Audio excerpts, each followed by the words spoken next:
What's up, people? It's your girl, Adeola. So I got the shock of my life this week when the former Chief of Defense Staff, Alex Badeh, said that they've not bought any weapons for the soldiers since 2006. If I go down memory lane, I think the last time any piece of equipment was bought for the Nigerian Army was some APCs that were bought in 2006. What? Inadequate equipment, obsolete equipment, aeroplanes. In fact, we are the ones that are flying probably the oldest fighter aeroplanes in the whole world.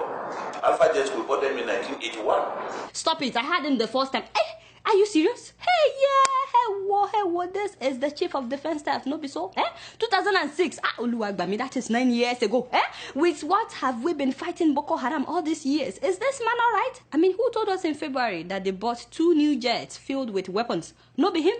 Is he throwing Jonathan under the bus now? Like everybody is now throwing Jonathan under the bus. It's either they bought some weapons around election time or they lied to us that they bought weapons. Just like he lied the other time that he said they've reached ceasefire agreement with Boko Haram. Remember? I wish to inform this audience that a ceasefire agreement has been concluded between the federal government of Nigeria and Al-Sunnah Dawa wal Jihad. So remember me, I was dancing on this show saying that our girls will be back because they said the Chibo girls will be released the following week. Boko Haram came out and said nothing was signed. But how can someone be so wicked? That is what I don't understand. Assuming that he's saying the truth, that they didn't buy any weapons since 2006. Why was he denying all the media reports about lack of weapons for our soldiers to fight? And you had no weapons and you didn't say this until at least 15,000 civilians were killed. Not to talk about the number of soldiers that died. Do we even know how many Nigerian soldiers were killed by Boko Haram? No.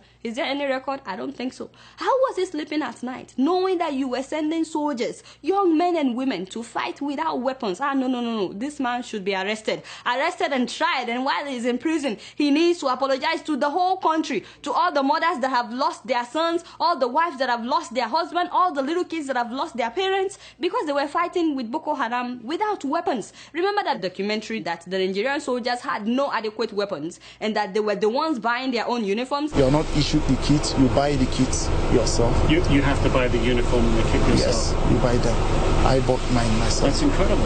And whenever they got injured, they had to pay for their own hospital bills. So this is what they gave you after your injury? Yeah. His unit, he says, was outgunned. Boko Haram with bigger, longer-range weapons. The army won't pay for the drugs, even though you got your injury fighting Boko Haram. They not paid for the drug. In fact, we all saw what happened to that pilot that was beheaded by Boko Haram. The military denied knowing the guy. And what did this man do at that time? He arrested several soldiers who refused to fight Boko Haram, accusing them of mutiny. Not only that, he said that there were informants among soldiers working for Boko Haram. We found out that we had 50 columnists in the military that were leaking information to terrorists. So I'm really baffled right now. You knew all this at that time and you kept quiet? Why didn't you do something about that at that time? Now you're opening your mouth. You have a lot to say. And when you were in power and you could save lives, you did not do anything. I can't stand people like this. Let's not forget that in October of last year, this same man, Badeh, sent helicopter to evacuate his own family just before Boko Haram attacked Mubi. Everybody else was left to their fate. And Boko Haram came, killed so many people, and took over Mubi. He later denied that they sent helicopter, but the question remained, how did his family escape? And you know, it's not just him. He's not the only one to be blamed. Former President Goodluck Jonathan should be probed. How can you be president? You're allocating $5 billion every year for the purchase of weapons, and you won't know that the weapons were not purchased? Like, how can you not know? Wait a minute. Is it possible that Jonathan doesn't know about this? The weaponry of the military was so degraded that they weren't able to hold on to these towns and villages when the budget now is about $5 billion a year for security. Information is that these things were not there. I was not in charge. Thank you, my brother. I forgot we have that tape. Can you imagine? Did he say that he was not in charge? I was not in charge. Yeah, right. He said that. Okay. Now it's safe for me to say that Jonathan must be probed. Like, really? Even though he said he was not in charge, his body language tells me otherwise.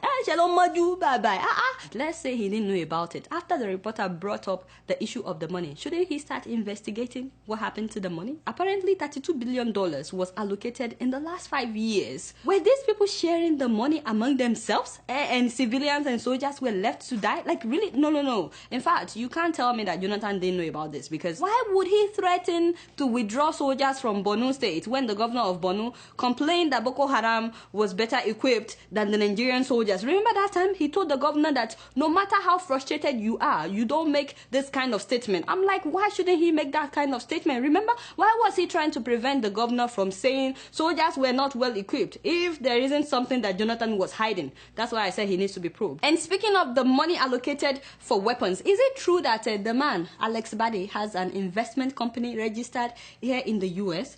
I mean, someone sent me this, and I'm like, what? Herrick Investment Incorporated. The date on this says November 6, 2014, the year that he became the Chief of Defense Staff. An investment company in Florida after his appointment. Investment firm. Anyway, that's a topic for another day. I can't believe that they gave the man a royal welcome back to his hometown after Buhari fired him. I'm like, Nigerians would never cease to amaze me. What did he do for you when he was there? And you're giving him this kind of welcome back?